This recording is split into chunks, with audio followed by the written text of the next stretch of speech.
Teoh, welcome to the Group X podcast, mate. It's good to see you. Thanks for having me, Tony. How are you? You- I'm well, man. I'm well. Thank you so much. Hey, as I do with all of them, I want to kick it off right from the word go so we get straight into it. Tell us a little bit about you. Tell us about how you got into the fitness industry. Wow, how many days do you have? Haha. Yeah, hours. Wow, I'll just keep it really brief. I think I started going to the gym around 2002 or three ish, Yep. I think. Yeah, I was working in accounting um, and auditing field in industry. Then then I joined a gym, and then from there you started doing, I started doing a lot of classes. Yeah, and then started participating a lot more, and then start to see result, as in my health and fitness goal. Yeah. I was a bit um, overweight. Can I use that word? Yeah. Yeah, big size. Yeah. Then started to see some changes, and I thought, oh, this is cool. I like to do this. Um, and dealing with numbers is not exactly exciting and fun. So you see numbers every day, and it started to like I said, started to go to the gym, participated in classes. I think I remember my first few classes. I think they were body combat, body jam, Yep. those classes. You know, your journey, your beginning into the industry is quite similar to mine and almost around the same time. I came from telecommunications. Yeah, I was in telco and corporate world. Was 150 odd kilos. I was a big boy, and found the gym and just started training and started enjoying what was going on. It was. I remember my first day. I went and I walked for 5 minutes, and then I walked out and went home. I was like, "Yep, cool.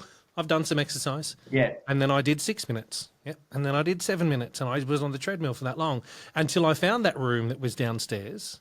It was the spin room because there was this crazy woman teaching, and it was loud music and such a looked like so much fun that I was like, you know what? It's dark. No one's going to look at me. I'm a big fella. I can sit towards the back, and I can enjoy this.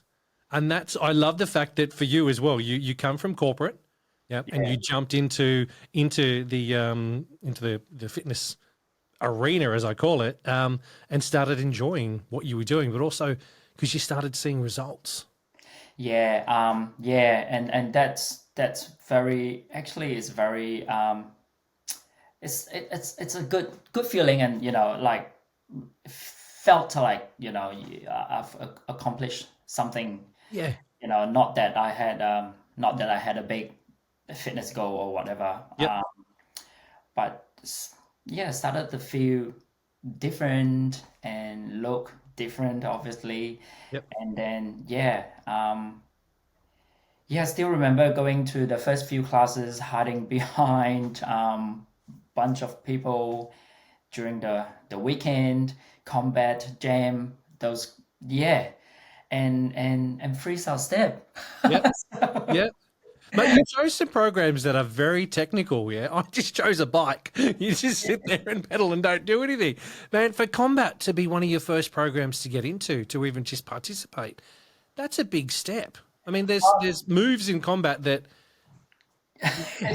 No, it's just because I guess I guess I was lost, and no one directed me to wherever. I just went up to second floor and saw, there's a lot of people in the room. I wonder what's happening. I just went in.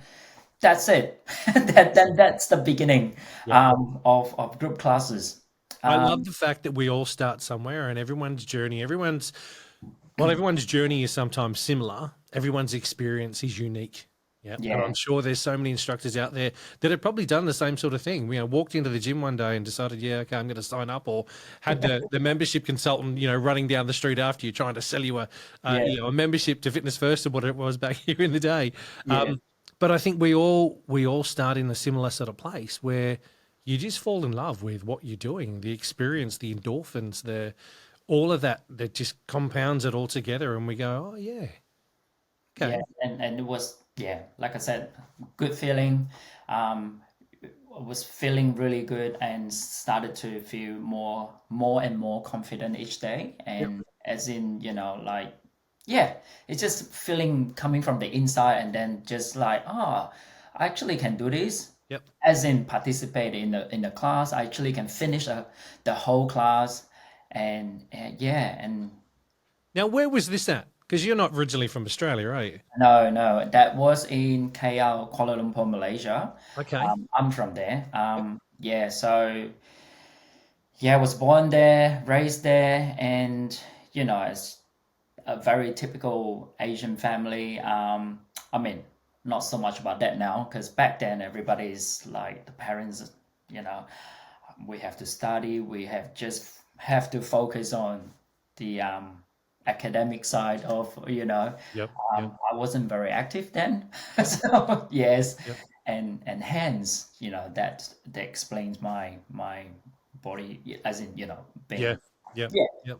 So, what were gyms like over there? Now, I've never been to KL, so I have no idea. Are the gyms in KL similar to what you're experiencing here in Queensland? Um, I would say it's slightly different. It's like an luxury, kind of lifestyle back in Asia.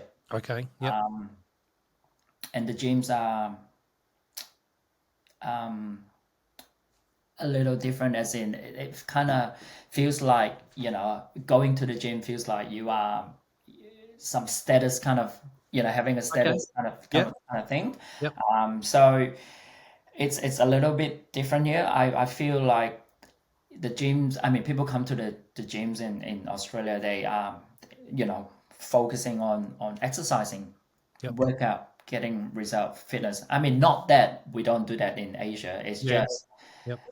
just a different type of settings, I suppose, or different type of environment. So we've got like I'm sure some gyms in Asia, they are like 5 star, 6 star, 7 stars Yep. hotel service kind of gym. So Yes. yeah, Okay. yeah. And when I first got here, I was like, oh, this is it. Where is the coffee area? Where is Yeah. the Yep.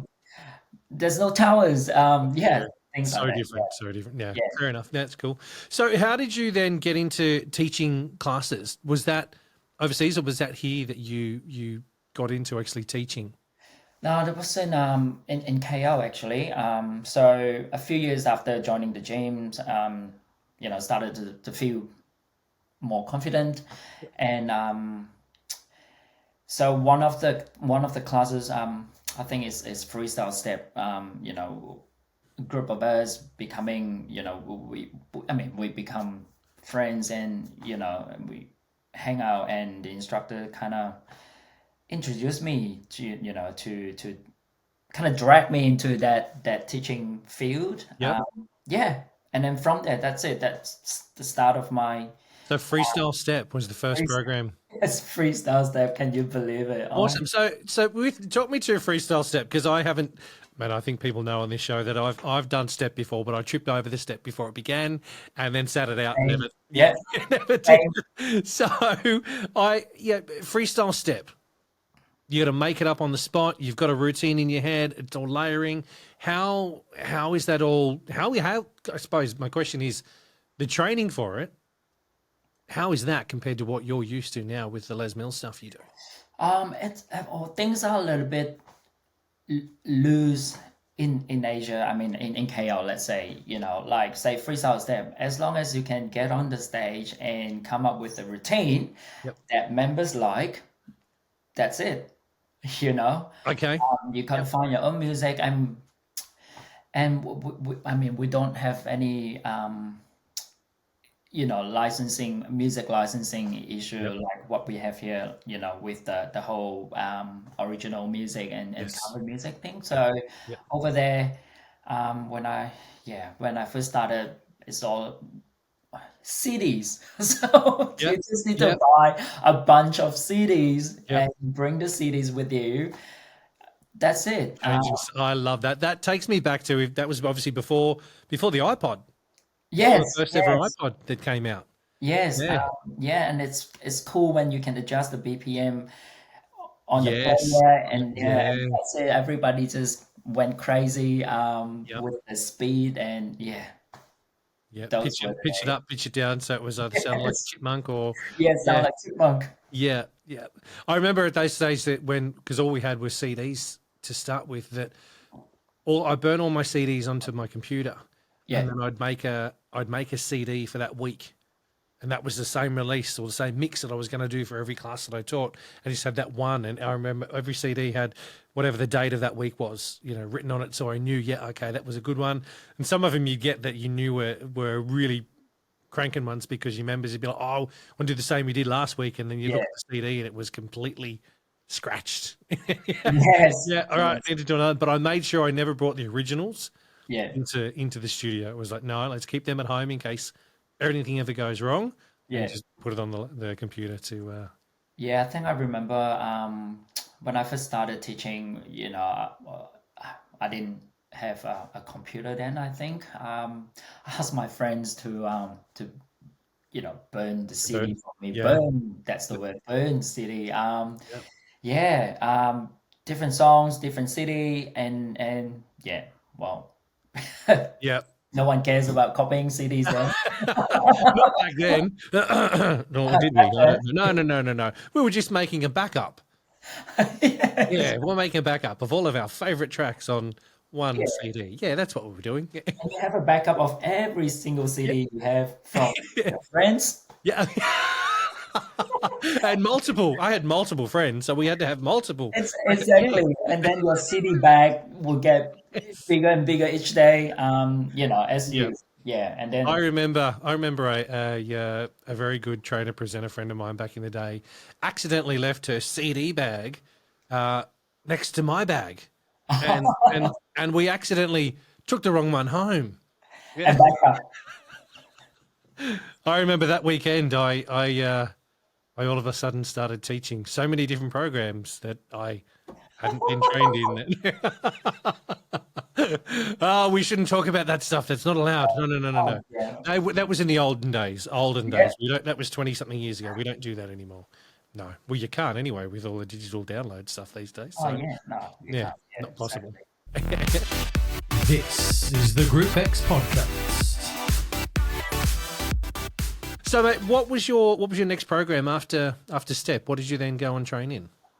Um, I think I went for body step training. Yep. Body step training. Release 59, I think. Yes, Wow, release early 59. ones.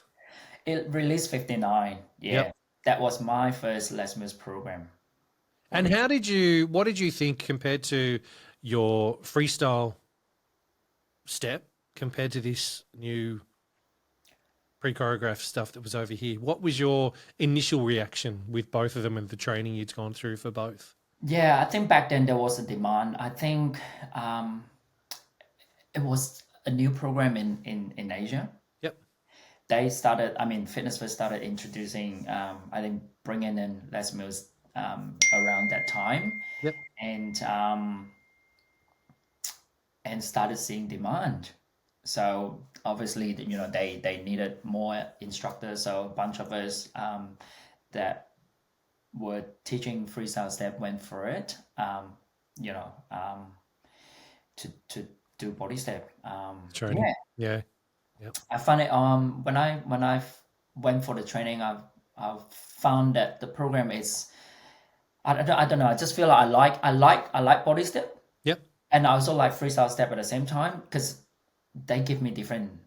100%. And I'm glad you said that too, because there's so much, I believe there's so much you get out of doing a freestyle where you're actually using your flair, using your talent, and using what you've Yeah, got, yeah, compared to still doing the Les Mills stuff. You still bring your flair into Les Mills, but when you've actually got to sit back and you've got to work out your own choreography and your own routine and with the music that you choose, yeah, it for me anyway, when I started doing the freestyle cycle stuff, it gave me that little bit more, I don't know, a little bit more pizzazz, or I just enjoyed it that little bit more instead of repeating what someone else had taught me to do. Well, that was great. This just gave me that little bit of an edge more. Yeah, you're right. You're right. Yeah, obviously, like that. There's the upside of that is, like you spend lesser time. I mean, preparation time. Yes. Yep. All you need to do is just learn the choreography and then teach as per what you learned. Yeah. Yep. Yeah. And then with the freestyle step, you spend a little bit more time looking for CDs. Yeah, and think about routine. But just different kind of vibes in the class. Body step was really, really big in KL then. I mean, still big. I mean, it's really popular. It's a really popular program. You've got people. The room was always packed. Yeah. And freestyle step, we have a group of followers that went around following the instructors. Yes. Yep. Yeah. So I mean, I see that's the difference, but but I think people who were participating in freestyle step, they kind of prefer freestyle step because they were challenged with the choreography and stuff. So true. So true. Yeah. Yep. I remember that from Sydney and from early days of 2003, 2004. There was a group of what we'd call steppers. Yeah. They would follow that instructor, and they could follow that instructor right across the other side of Sydney to go because they wanted to work. Okay, Monday we're at this club, Wednesday we're at that club, Thursday we're over there, and doesn't matter what time of the day it was either. You'd see them there because that's what they preferred over the pre-choreographed stuff because they gelled with that instructor. And some of the instructors, man, back in those early days from my industry experience anyway, the freestyle steppers were amazing. Man, I saw some guys having 2 steps.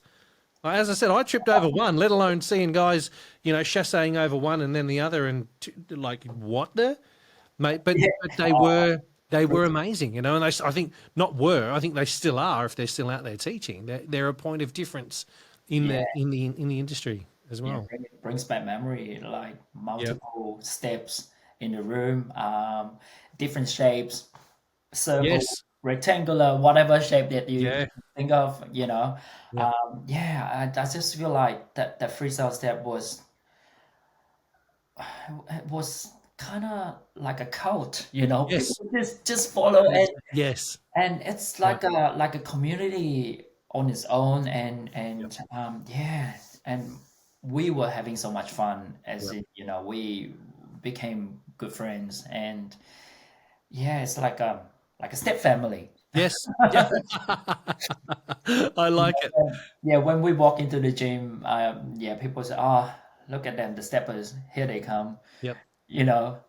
It's just us. Yeah. Love it. So now my understanding as well is you actually worked for Les Mills Asia Pacific in KL or in Malaysia? Where was that at? In KL, Malaysia. KL. In KL, Malaysia. Okay. Yeah. So what can you tell us a bit about that? Because I understand that it was similar to the role that I had here. What was your role, and can you give us a bit of information around what territories or what countries you looked after?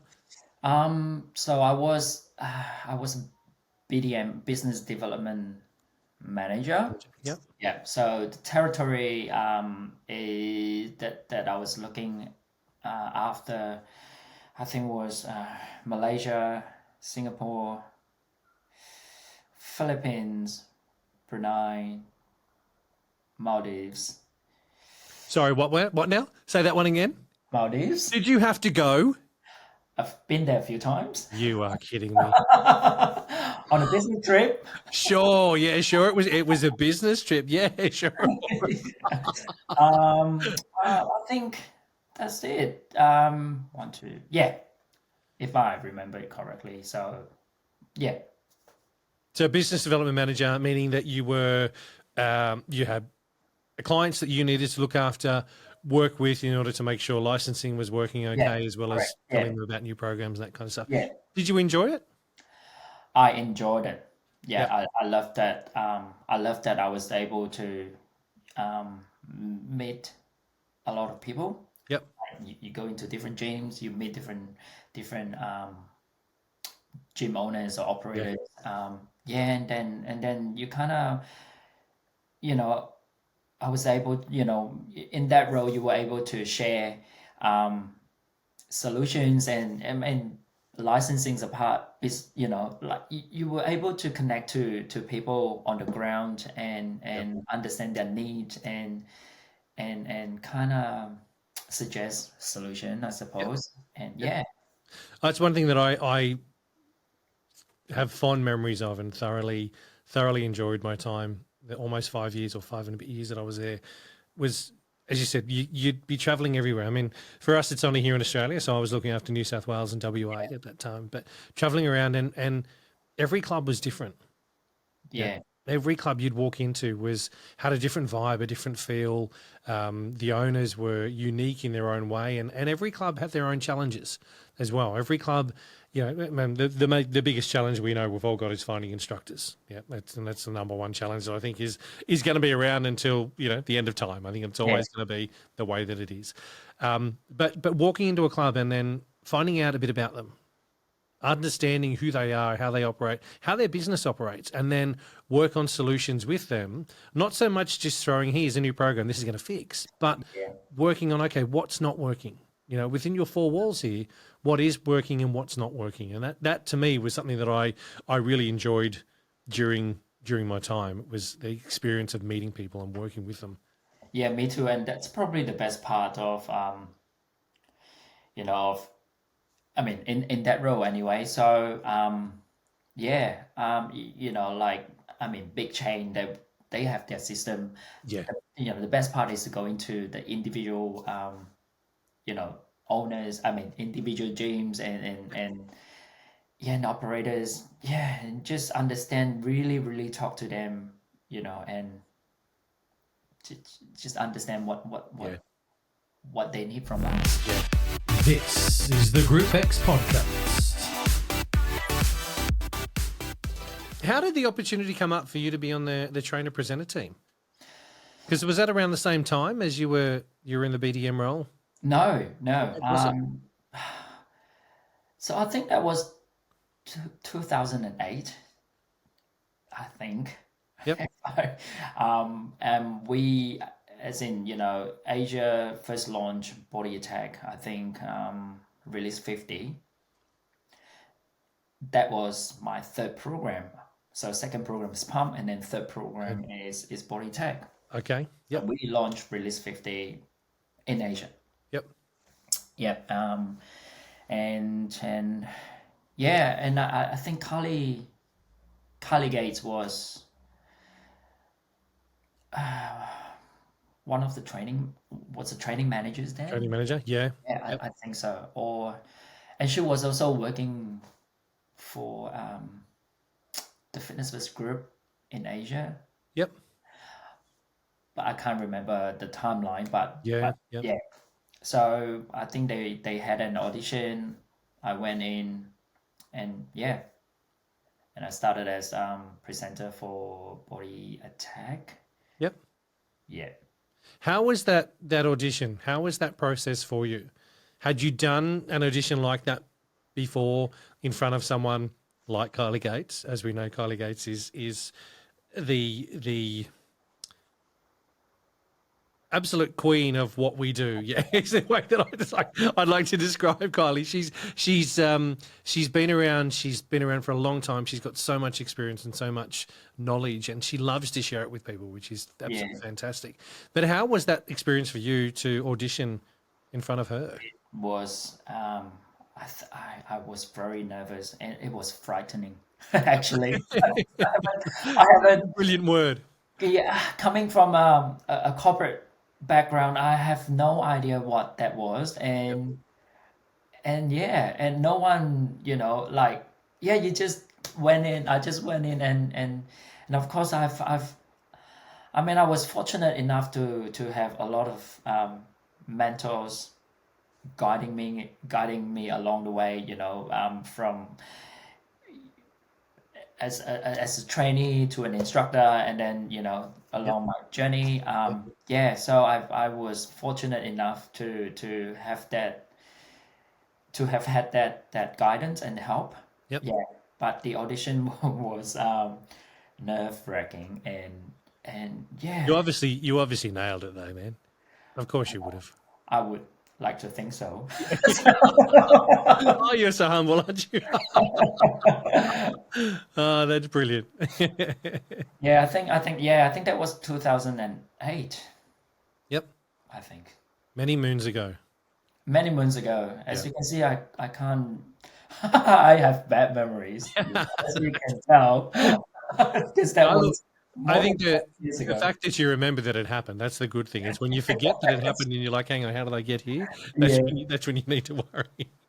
So what was back then in 2008 when that occurred? What was the trainer presenter role like back then? Was it separate? So was it you're either a trainer or a presenter, or was it both? If you're on the team, you were just on the team.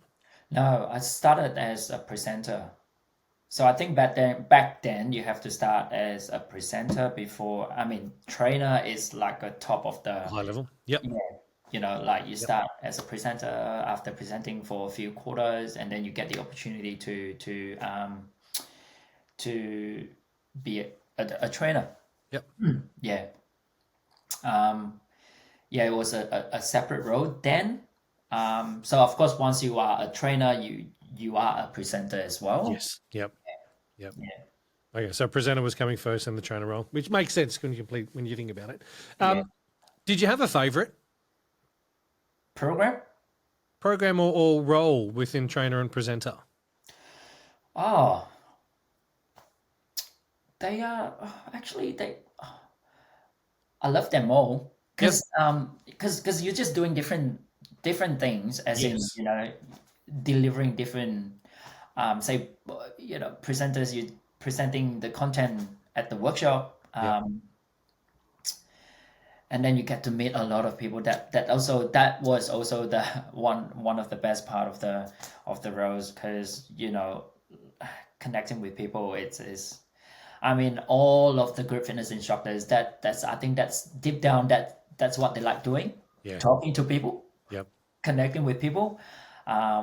Yeah, and as many moons ago, workshops were huge and big, because I mean pre-COVID anyway. So Yeah. yeah, we had pretty good time at the workshop.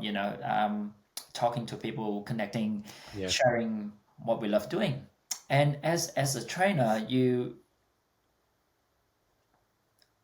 it's just training different, as in training group of new blood, new trainees, instructors, and that's how you grow the instructor community. Yep. More and more people come into the program, and then spread the love. Yeah. I think as a trainer, you get a deeper connection with other instructors that are out there, and not taking away from just being a presenter, but when you're a trainer and you go through that weekend module training with someone, you see that person evolve, you see them develop, you see them grow.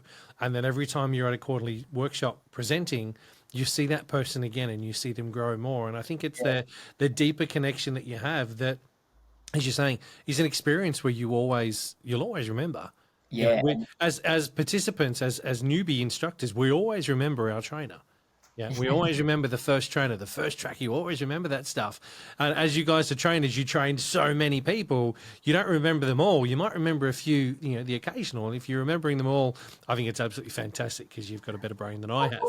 Yeah, but it's still, they have that connection with you, even if you really don't have a 100% connection, because you might have forgotten who they are. As soon as you start chatting to them, it comes back to you. Yeah, and it's really rewarding, seeing, being a part of their journey, from day one, initial module training, and then and become an instructor, and then progress. They probably be a manager at some sort, in the club, and then Yeah, it's really rewarding, and then it's good that especially now, like with all the social medias, it's so easy to connect with people. People like trainees or instructors would just message you, "Hey, I've got my first class. Yep. It just feels so good. Thank you so much." That appreciation. That's nice. It is nice. I Yeah. mean, to me anyway. Yep. It might not be, you know like a huge, but it is huge for me. Yep. When a person say thank you so much for your time, that is huge for Yeah. me. Yeah. I so appreciate what you're saying with that, and that's similar to me as well, man. I someone just needs, someone just needs to say thanks. Yeah, My cup's full. Yeah.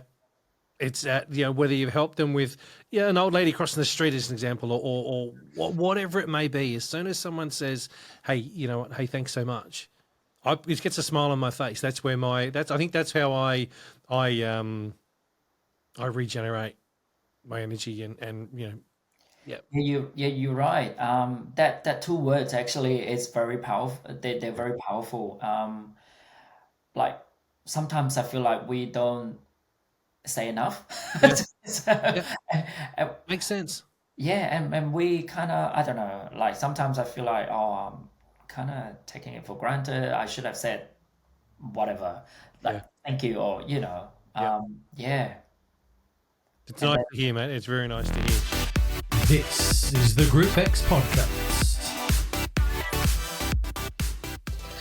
Hey, filming. Have you had an opportunity to do masterclass filming? I had a couple. Yeah, I had a couple. It was mind-blowing experiences, memorable experiences. Was just lucky. I just feel so grateful and fortunate, and Yep.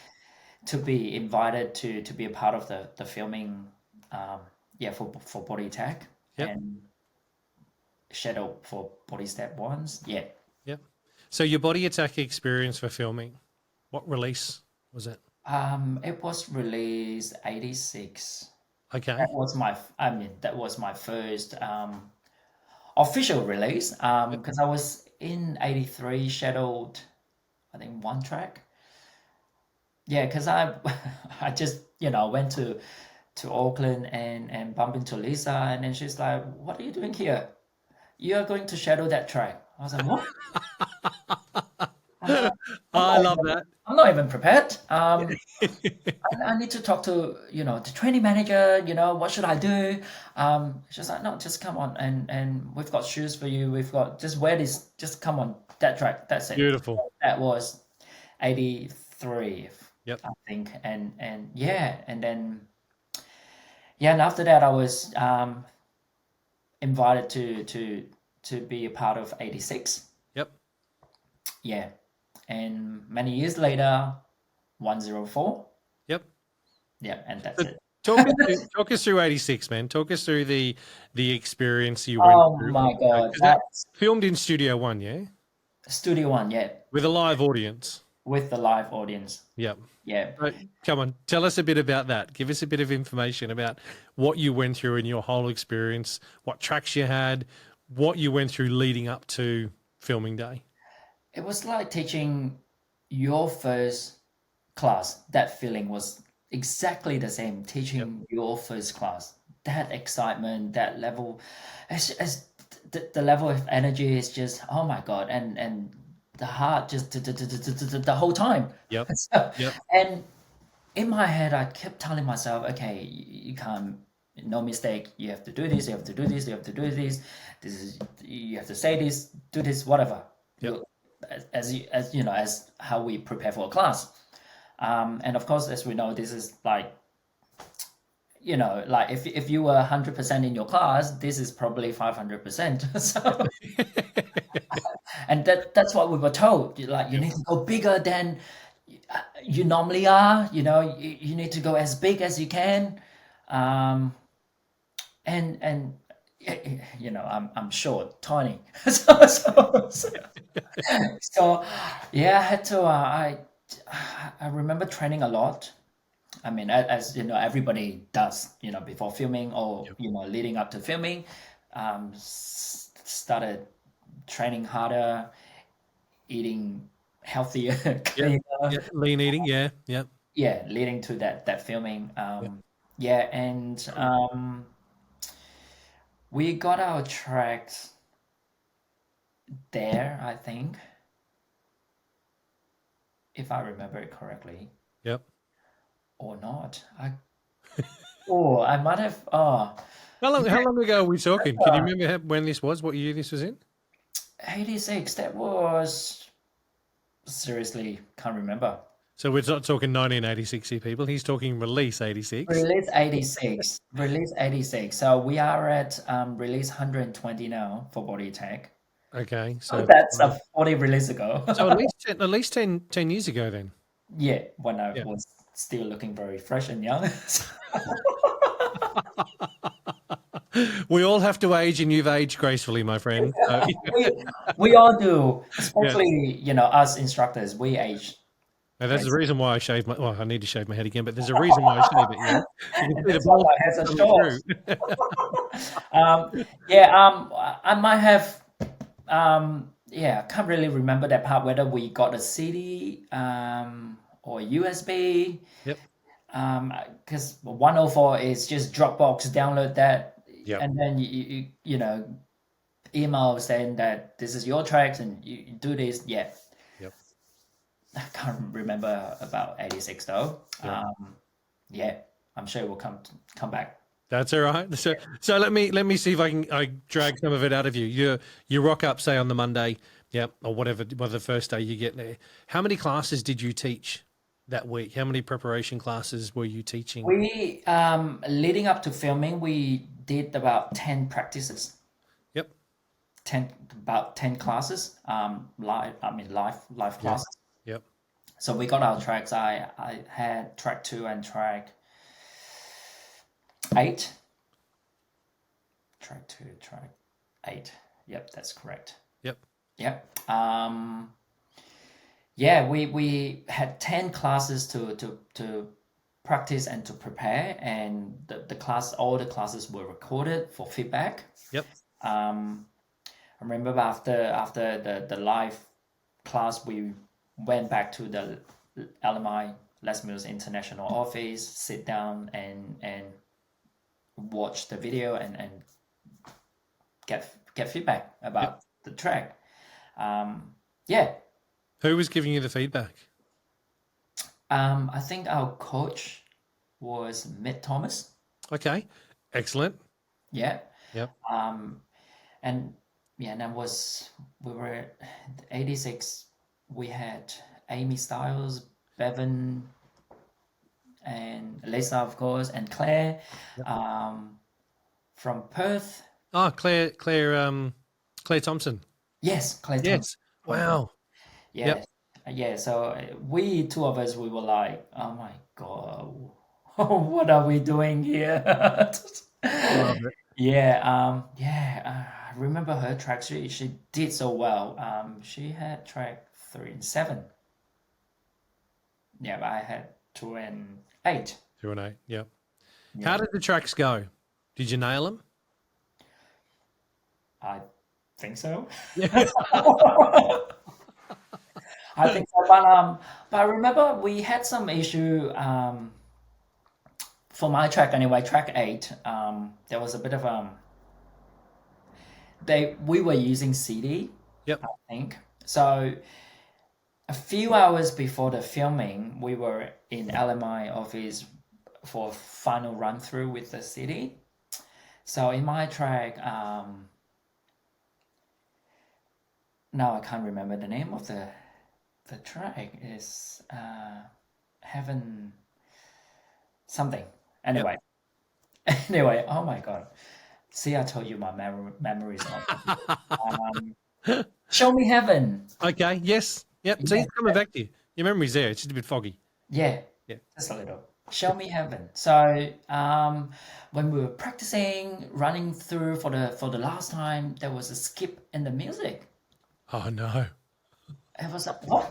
What was that? What was that? So we were like, hey Lisa, can you listen to this? Ah, shit, there was an issue in the city. Oh Um, no. they rang the music company, get it fixed. But we didn't have time. We had to go to the studio one, get ready.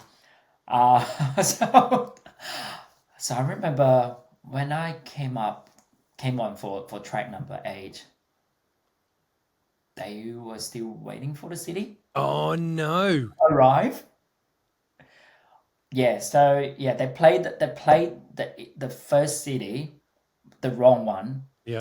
Um, yeah, and I mean, we were waiting for the city to come to the new city, with the exact count or something. Yeah. Yeah, I wasn't sure what happened there. It's probably because of the editing or whatever. Yeah. Yeah. So yeah, and it's funny, it's funny that I was on the stage. I was like, what happened? Because I didn't know what to do. Yeah. So Lisa just came on, just keep running, just keep talking. Yeah. Just Just keep going, man. You'll be sweet. Yeah, we got this. just talk to everybody while we sort out the music. Yeah. I was just, okay, yeah, sure. I was just running on the spot. How we feeling? And it just conversational, just talking to people. This is a good track. I love the music. Yeah. Da, da, da, da. And of course the city arrived, and then we went on with Do it. Yeah. with the track. Yeah. And later, when the release came out, they edited that first part of the conversation that wasn't even planned. It's just running on the spot, talking to people, and they kind of edited Added it in. Yeah, I'm like, oh my god. So if I think if that was in 2023, it would be Edited a out. meme. It would be a meme. Yeah. Yeah. Yeah, it was a funny experience. Yeah, and then that release went out, and that music issue was in the first batch of the music, I think. Oh wow. Yeah, so and then blew up on internet. Why is he not on beat? Why is he da da da da da da? Yep. And later on, there was an email came out say this is the correct song. Yep. Yep. And yeah, so and I remember they fixed they synced the masterclass and the music as yeah. well. I think Yep. they fixed that. Yep. And then they sent out the second time. Second. Yeah. Yeah. Wow. What an experience for your What first an, time. yeah, what an experience. What an experience. It's so memorable. See, I can still remember. I remember that part. That stuck with you. It's etched in your mind forever. That Yeah. would be, mate. All I can say is that would be, as you said, nerve-wracking, massively, and to have something like that happen. But man, you're cool.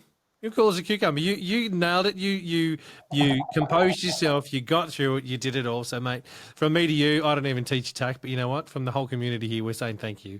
Thank you for what you did with that. Thank you so much. Thank you. Yeah. Yeah, I was, like I say, fortunate to be a part of that. Yeah.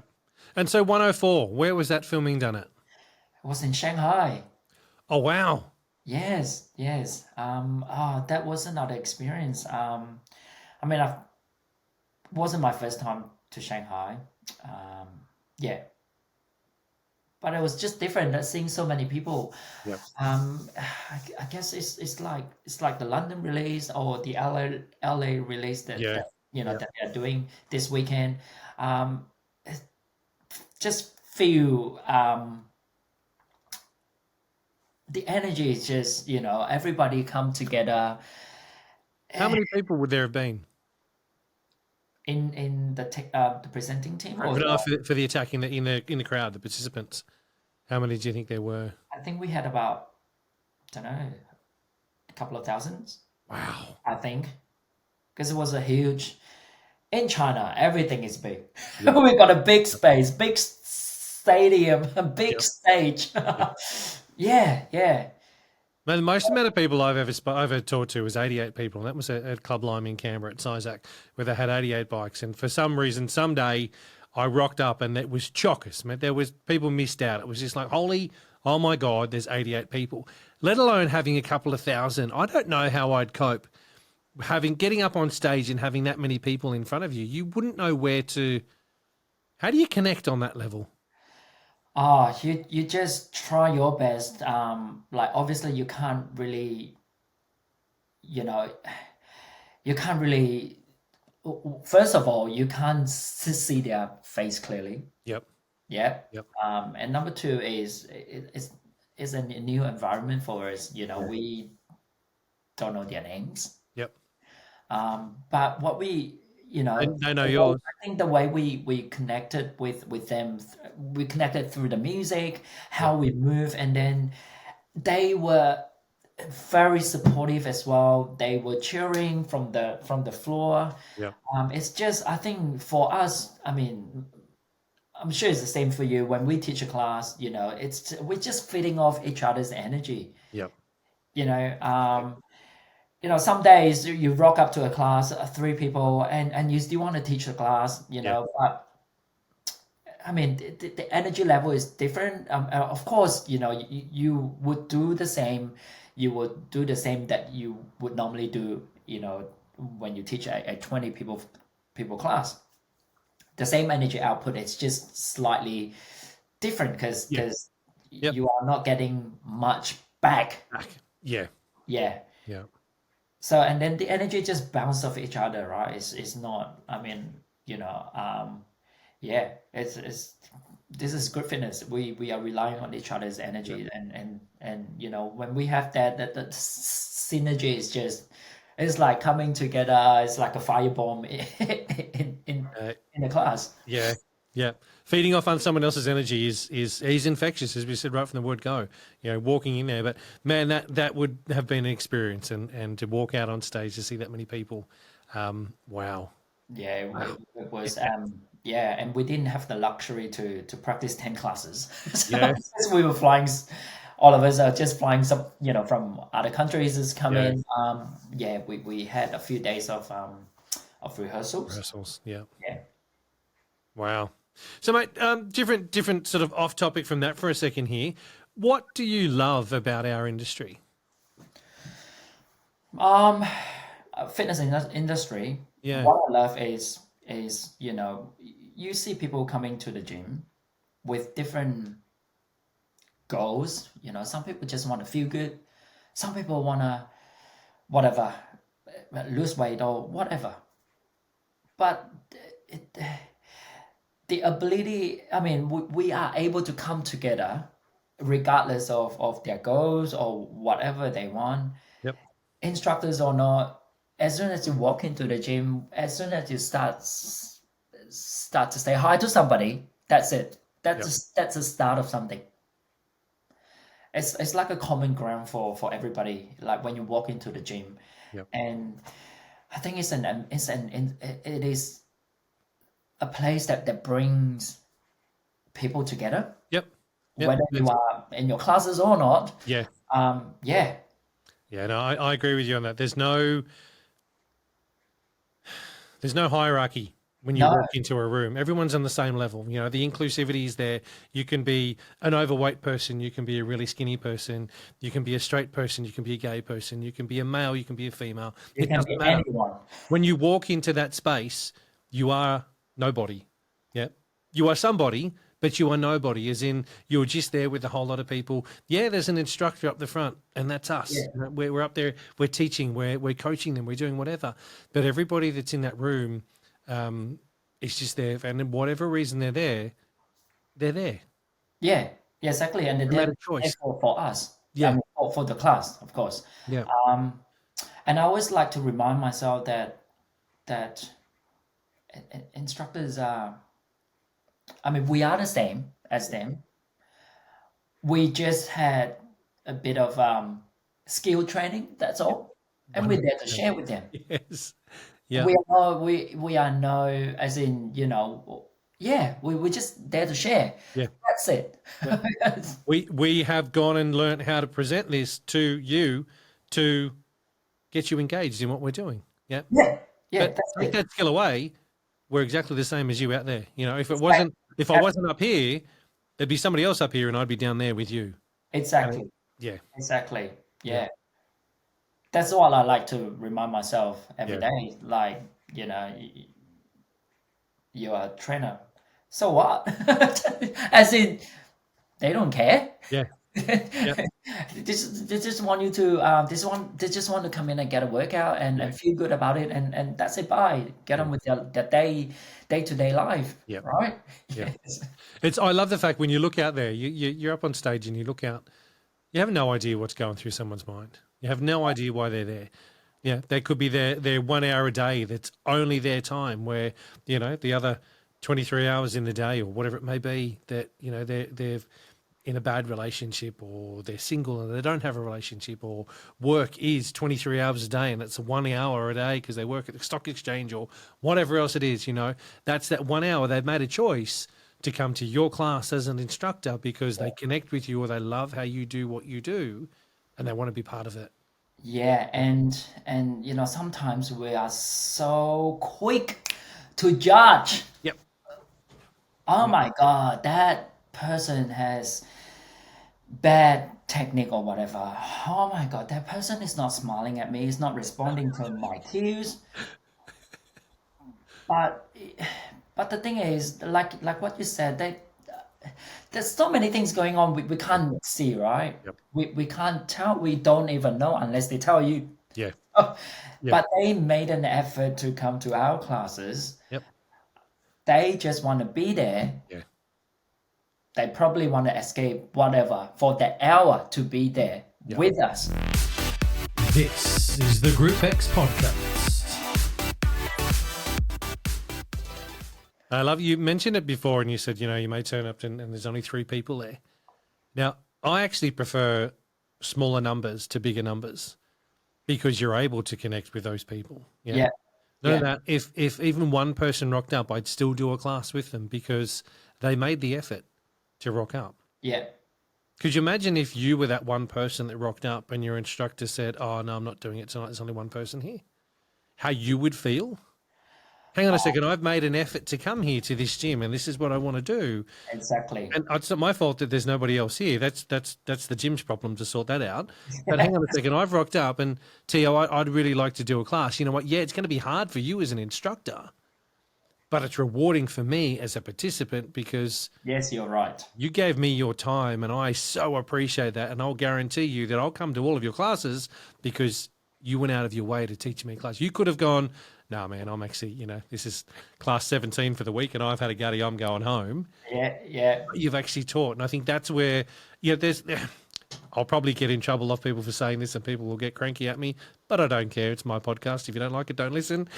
That instructors these days feel they're entitled to, "Oh, no, well, if less than 5 people come, I don't teach." You are getting paid. Yeah. Teach. Yeah. I mean, I can't. My classes are not huge. They are not. Surely they are. No. Some classes, like early mornings. I've got a lot of early morning classes, like 6:30 a.m. They are not big.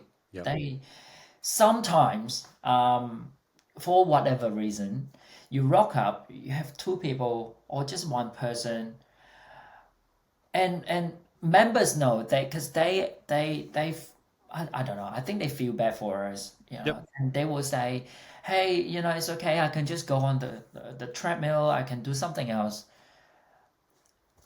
I never say yes to that. I just say it's okay. Yep. 1 is good. Yeah. 2, 1 is good too.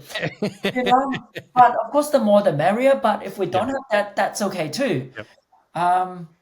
Yeah, like you say, they've made an effort to come here. Imagine 5:30 a.m., 6:30 a.m. What time do they need to wake up? They need to wake up at 4 a.m. Yep. to get ready to go to the gym and be there.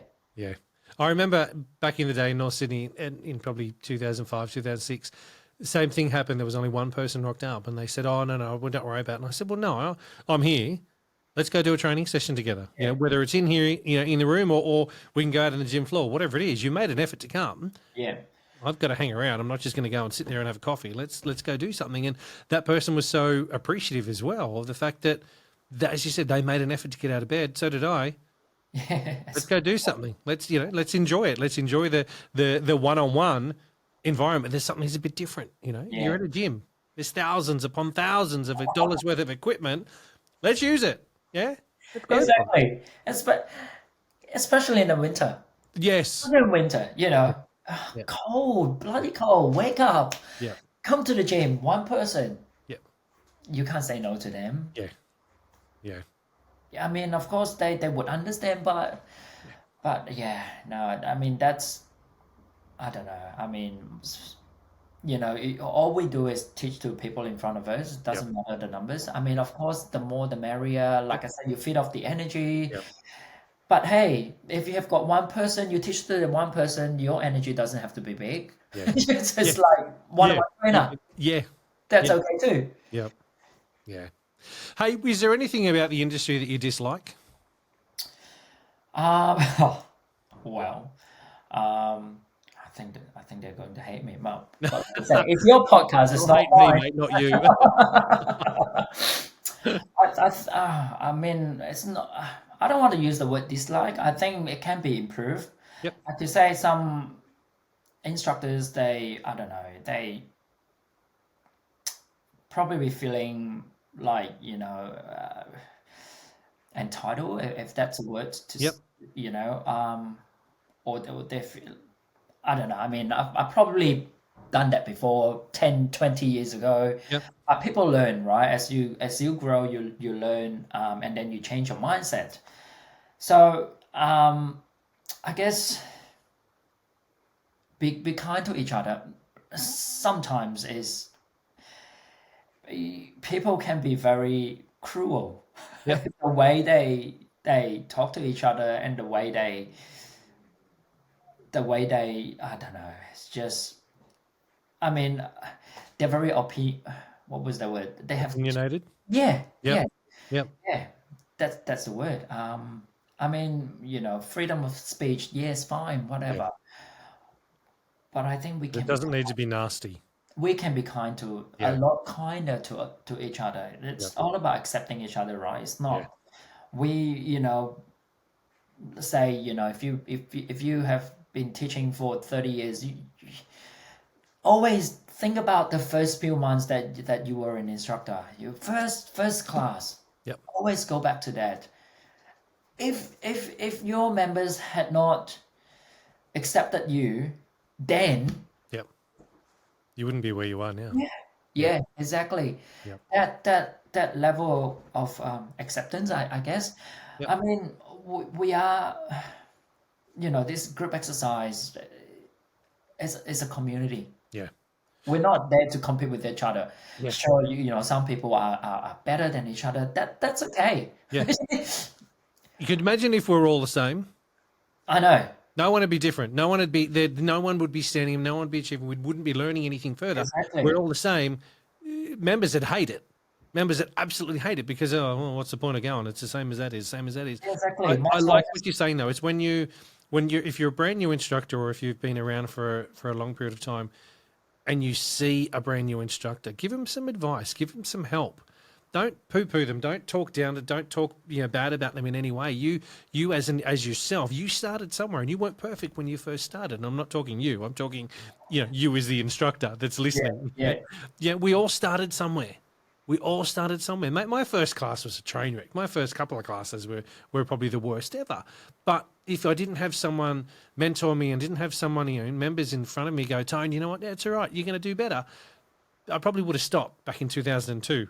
Gone, right. This ain't for me. I'll go back to the corporate world and just stop there. But having the people around you, having your peers around you, I don't think there's not. I don't think there is no reason today in today's age for any instructor to be bad mouthing any other instructor or putting another instructor down in any way. Absolutely. I mean, we all have our ups and downs. Yep. Sometimes I teach a shit class. Yep.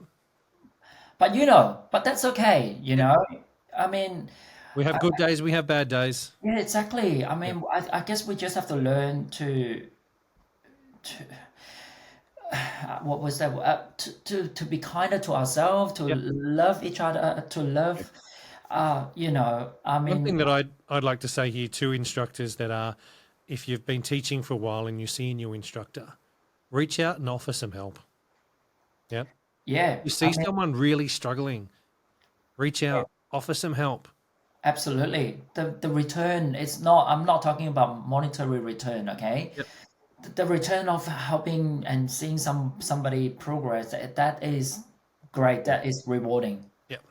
I The entitlement is there for some instructors are like, no, well, I'm not mentoring anybody until I get paid for it by the club. Now, I think drop that attitude straight away. Go and teach somewhere else because you wouldn't be teaching in my class. And I think there's a lot of clubs, a lot of GFMs, and a lot of club owners that'd be saying the same. If you're not a team player, get off the bus at the next stop and go somewhere else. Yeah, go and do your own shit. Yeah, because you are. I mean, We're a team. We're all a team. Whether I'm working for your gym, I'm working for the gym down the road. As exactly. instructors, we're a community that we should be looking after each other and working together. The days of the competition between instructors, I believe, left us well before you and I started in the industry. You know, back when it was freestyle and instructors would go and sneak around and, I'm gonna watch what's going on there and learn all their moves and go back to my club and teach it and I'm gonna be much better. And Yeah, that kind of crap is gone. You know, we're teaching all the same programs. You can learn from each other so much these days and respect each other so much. yeah, and I have to say, like having, like being a trainer, you train so many people. Sometimes, not sometimes, a lot of the times, I get a lot of ideas from trainees Yeah. and Yeah. instructors. I'm like, whoa, so and so should be where I am now. Yep. I mean, there is no, like you say, there's no hierarchy. No. When you start to think that you are, I don't know, I think you are behind if you start Yeah. thinking that. You are not 100%, moving man. forward. You're Yeah. not changing. Because, Yep. I mean, like I said, I was really, really lucky to have a bunch of mentors helping me back Yep. then. I was given my first iPod by my mentor. Yep. I'm like, oh, that was like the best day of my life. Like, oh my God, iPod. Yep. Yeah, I mean, people looked after me. And I think what we can do, always go back to day one, day 10, Yep. first year even, Yeah. without people's help, will you be where you are today? Yep. And what are we going to do to give back? Yeah. Suppose, If we don't do it, the tomorrow instructor's not going to be a tomorrow instructor.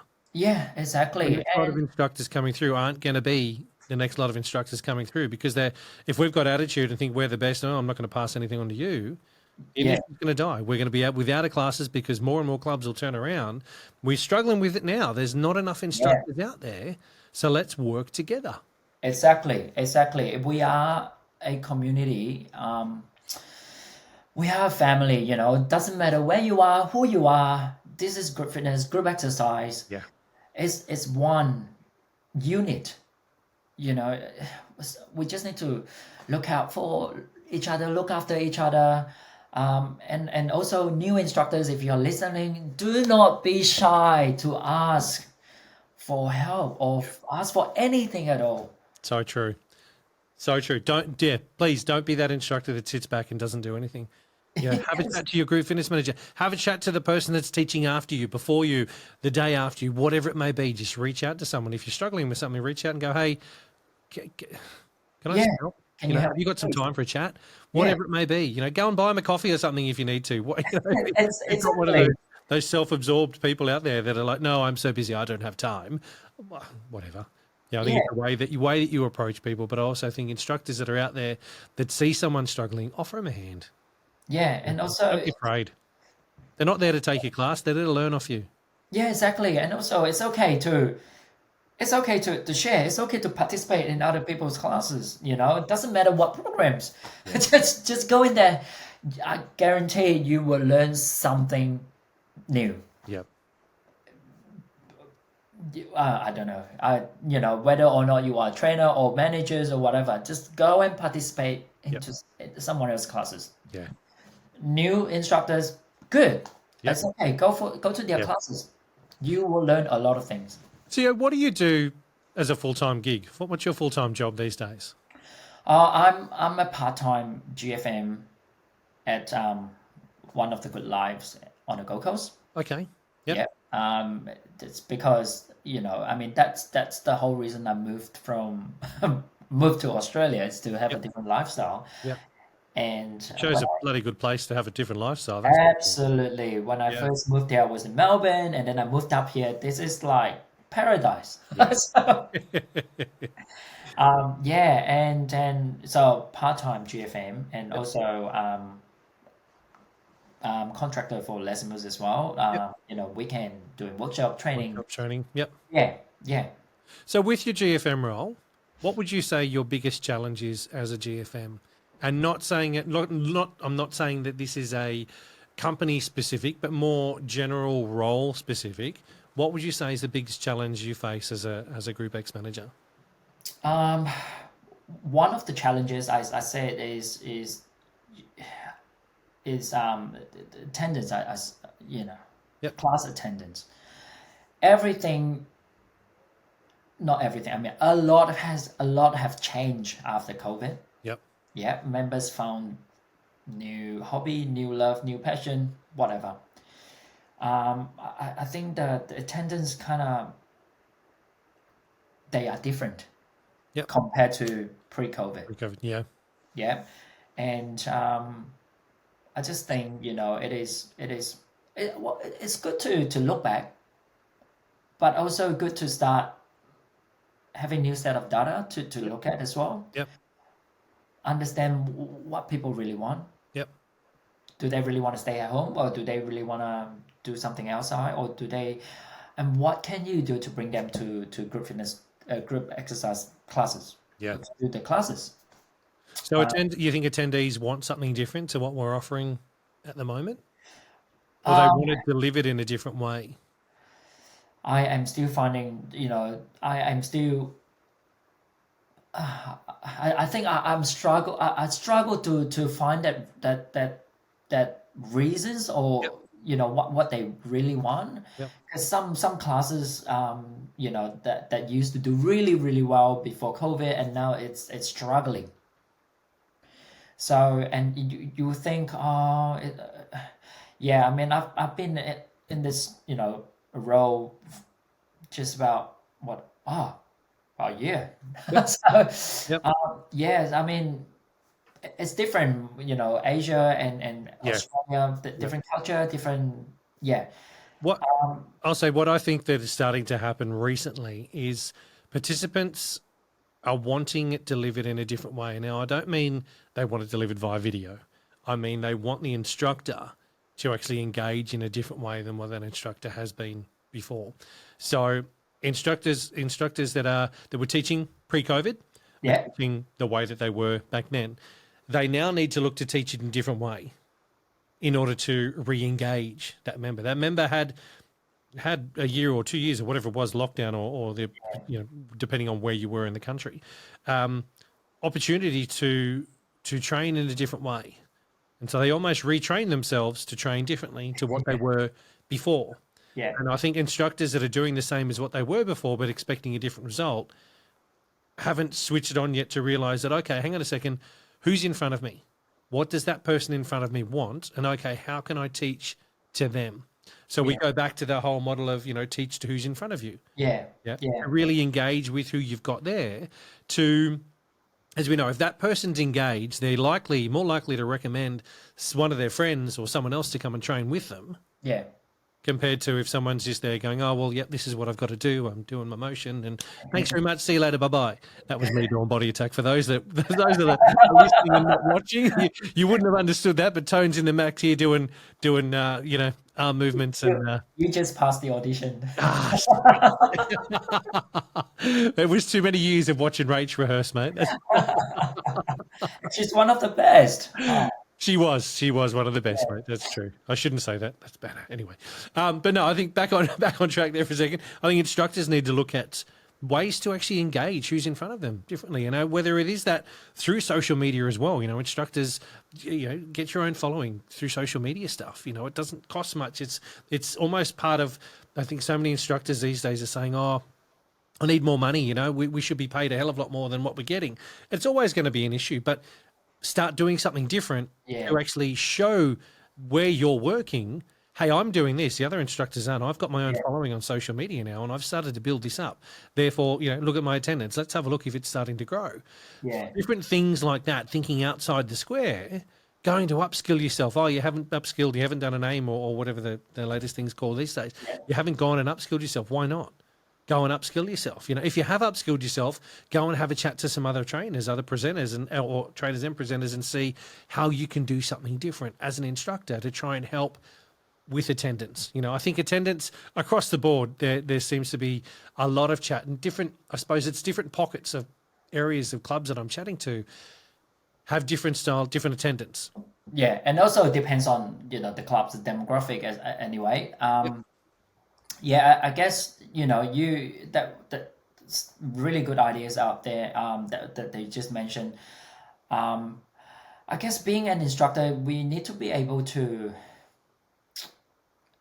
adapt and evolve. Yeah. Pre-COVID, everything was perfect, as in you get on the stage, hit the music, microphone, and people go crazy. Yep. The level of engagement has become more challenging these days. You know, people that really come to your classes, I really, you know, people that come to classes, I really appreciate the effort. They could have stayed home, watched, follow a video on YouTube, or sign up with some online platform to do something. Yep. But they kept their membership. Yep. They come in, they do a class. They obviously wanted something live, but I guess, you know, we just need to be able to adapt and change. Like you say, teach the people in front of you. If you are teaching bunch of, what do they call it, Gen Z? Yeah. Gen New ones. Yeah. Yeah. I have no idea at all. If they are big on social media, do something that can, you know, penetrate that side of that can attract them. Yeah, you know. I think it's a new, the Gen Zs are a new breed. You know, there's so many different ways to engage them, and I don't think there's one right or wrong way right now. I don't think the fitness industry really understands how to engage Gen Z properly. Les Mills have brought out a study, and I'm still reading through that and getting an understanding of what that is at the moment. And there's some stuff in that which, to me, is a bit contradictory, but at the same time, you know, I'm not teaching at the moment, so I'm not out there. You know, the gyms that I'm going to at the moment, there's still a bunch of, you know, 35 plus heading in there. They haven't captured the younger demographic. But I think with social media stuff, with TikTok, with Instagram, all that kind of stuff, you know, that's where they're engaged. And if they're following a brand or they're following something in those platforms, if we can tap into that in some way and get them to follow what we're doing as instructors, man, that's a move in the right direction. I'm not saying it's the old answer, but it's a move in the right direction for the change that needs to happen for us to engage there. Absolutely. I mean, I'm learning to I am bad at social media, and but I'm learning, right? Yeah. I mean, Look, I'll be honest and say, with social media, what I found as well, there's no right or wrong. whatever works for you, I guess, you know.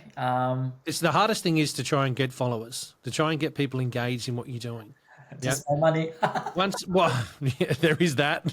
Are they real followers or are they fake pretendies? But no, you have your core followers, and the what we put out on social media, we're, you know, sometimes looking to try and attract new followers, but you're trying to sell it till they're converted already. They're already following you. They just, you know, they want to engage in something. They want something that's quality. They don't want the same, oh, he's trying to push something. He's trying to, you know, they want something that's worth engaging. But at the same time, how do you get that new follower? How do you engage that new person through to your social media stuff, you know, with hashtags or whatever it may be? But we've got to look at doing things differently. And it's the same as for classes. You know, how do we get those new members coming in? Yeah, we can't give away the free passes anymore because that stuff was done pre-COVID and it didn't work well then. It's not going to work well now. We give free passes, and like, I mean, of course, we want it with the intention of just getting people through the door Yep. and do something, Yeah. something that doesn't, whatever they want to do, at least they come through the door. Yeah. Yeah, but like you said, we have to do something different, Yep. and also things that we can't control.